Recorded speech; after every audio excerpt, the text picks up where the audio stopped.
Hello दोस्तों, आप सभी को हिंदकृत सागर में स्वागत है। आज मैं संस्कृत में एक निबंध लेकर आया हूँ। वो निबंध है अस्माकं देश।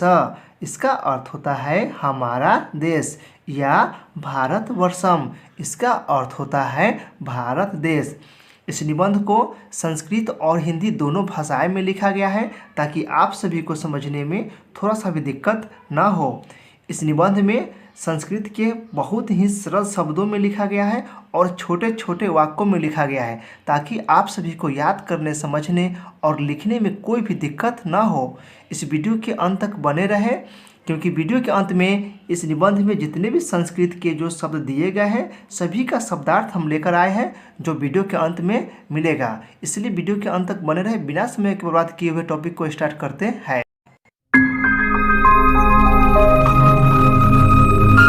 अस्माकं देश भारतवर्षम अस्ति, अर्थात हमारा देश भारत है। इसका कहने का अर्थ यह होता है कि हमारा देश का नाम भारत है।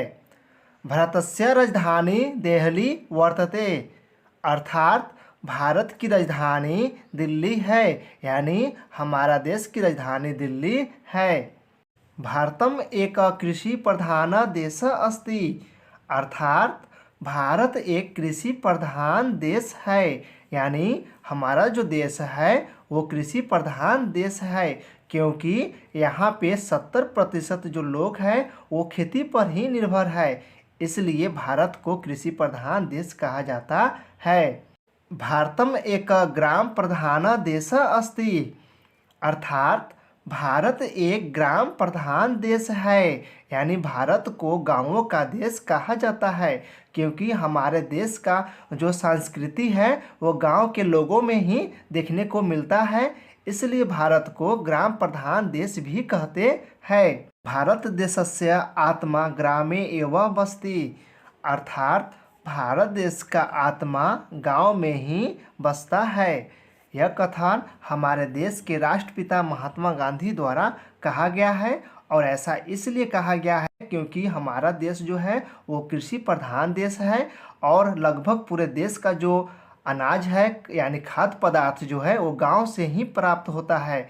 इसलिए भारत देश का आत्मा गांव में ही बसता है, इसलिए ऐसा कहा गया है। अस्माकं देशस्य राष्ट्रभाषा हिंदी अस्ति, अर्थात हमारे देश का राष्ट्रभाषा हिंदी है, यानी भारत देश का राष्ट्रभाषा हिंदी है। अत्र अनेका नद्यः प्रवहन्ति, अर्थात यहाँ अनेक नदियाँ बहती है, यानी हमारे देश में अनेक नदियाँ बहती है। भारतस्य भूमिः अतीव उर्वरा वर्तते, अर्थात भारत की भूमि बहुत उपजाऊ है, यानी हमारा देश की जो मिट्टी है वो बहुत ही उपजाऊ है। यहाँ पर कोई भी फसल बहुत ही आसान तरीक़ा से और अच्छा होता है, इसलिए भारत की भूमि बहुत ही उपजाऊ है।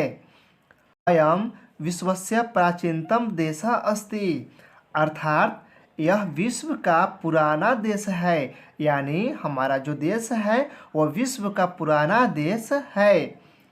भारतवर्षस्य प्राचीनतम भाषा संस्कृतम विद्यते, अर्थात भारत देश की पुराना भाषा संस्कृत है, यानी हमारा देश का जो पुराना भाषा है वह संस्कृत है। संस्कृत भाषा को देव का भाषा भी कहते हैं।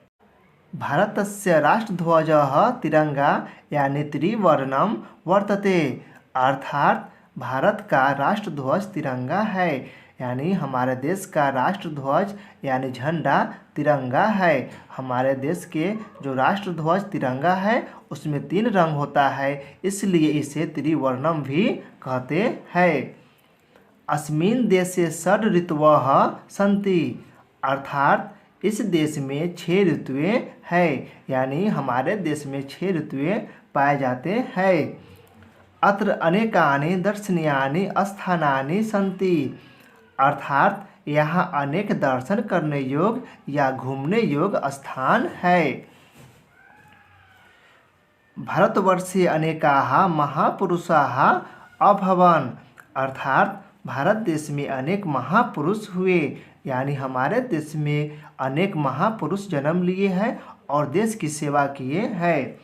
भारतस्य राष्ट्रपिता महात्मा गांधी अस्ति, अर्थात भारत के राष्ट्रपिता महात्मा गांधी है, यानी हमारे देश का राष्ट्रपिता महात्मा गांधी है। संप्रति देशस्य प्रधानमंत्री श्री नरेंद्र मोदी वर्तते, अर्थात इस समय देश के प्रधानमंत्री श्री नरेंद्र मोदी है, यानी वर्तमान समय में हमारे देश के प्रधानमंत्री श्री नरेंद्र मोदी है।